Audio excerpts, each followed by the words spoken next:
Hello and welcome to this tutorial of the meal planner with an automated grocery list. The all-in-one meal planner that will make your life easier. After downloading your PDF, you can select the currency of your preference. Make a copy of the file so you can edit it. The instructions for using this planner can be found on the first page. Additionally, you can find the instructions too at the top of each page. Click on the plus symbol to see it. In the second sheet, Items, add all of the items that you frequently use. Beverages and snacks added to this list can be included into the meal planner's respective cells. You can change the item categories, but you must not change the category of beverages and snacks so that the meal planner can detect them. You can create a new category, which will be automatically added to the categories drop-down list. There are over 300 pre-configured items that you can easily modify by changing the pricing according to your location. You can also select a different unit of measurement to suit your needs. Add your new items at the end of the list. Select the category.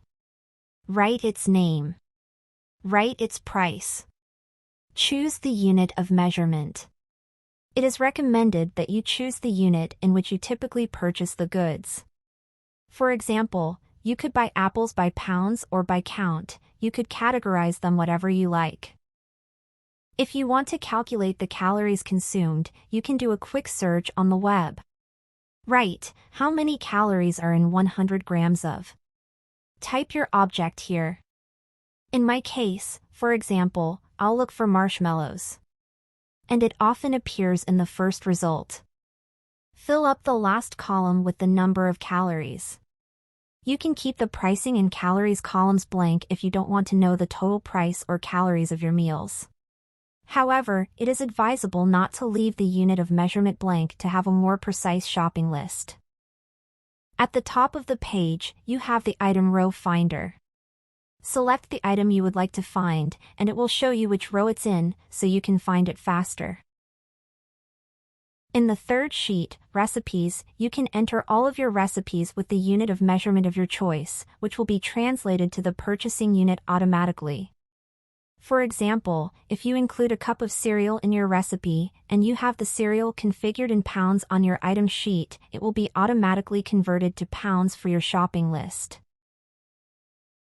When you adjust the number of servings in the meal planner, the total amount of each item on your automated grocery list is multiplied. This way, you'll always know exactly what you need to buy. When you write your recipe, the prices and calories are automatically calculated, so you will know what the price of each dish will cost and how many calories it will contain.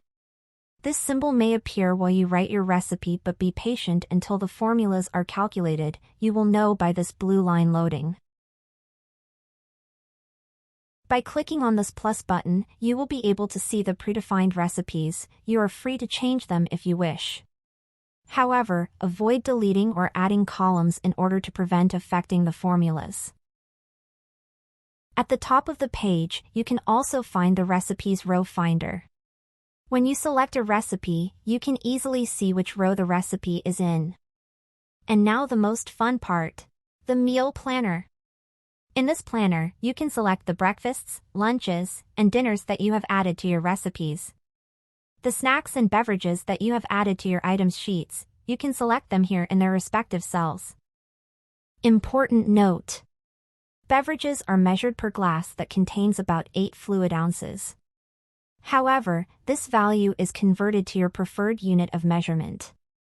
For example, if you have iced tea set to a quart unit in your items sheet and choose 2 glasses of iced tea for Monday on your meal planner, you will see how many quarts you require in your shopping list. In the case of snacks, it will be added according to the unit of measurement you have configured. If you add 1 chocolate bar and have it configured as count on your items sheet, it will be added as 1 count to your grocery list. However, if it's configured as pounds, it will be added as 1 pound. The total number of calories for the day is shown along with the calories per dish. Plan ahead for up to 5 weeks to have the month under control. On the 5th page, Stock in Pantry. You can write down the inventory of what you have at home. The items you add here will be subtracted from your grocery list. If you have more items at home than you need to buy, the item will be shaded in gray. On the grocery list spreadsheet, you can specify which weeks you want the shopping list to display. If you pick all 5, you will see all of the items that you will need to buy in a month as well as the overall cost. And in the last group of columns, you can add extra items. If you want to add, for example, laundry detergent, remember to add it to the items list first, and then insert it to this column. It will be added to the shopping list. Finally, in the last sheet called Mobile Checklist, you will find your shopping list adapted to view from your mobile phone. Items that have been crossed out in the grocery list and are not pending purchase will not appear here. As you check off goods when purchasing, you will see how many products you still need to purchase above. If you prefer paper lists, you just have to select the cells. Click File, Print, and at the top right, inside this print box, select Selected Cells. The same with your meal planner sheets. If you want to print them, select the weeks you want to print, click File, Print, and click on Selected Cells. You can change the scale to fit to height or width. Now you know everything you need to use this all-in-one meal planner. It has helped me to save a significant amount of time when shopping for the month and eat healthier. I hope it's useful to you as well. If you have any questions, feel free to contact me. Goodbye.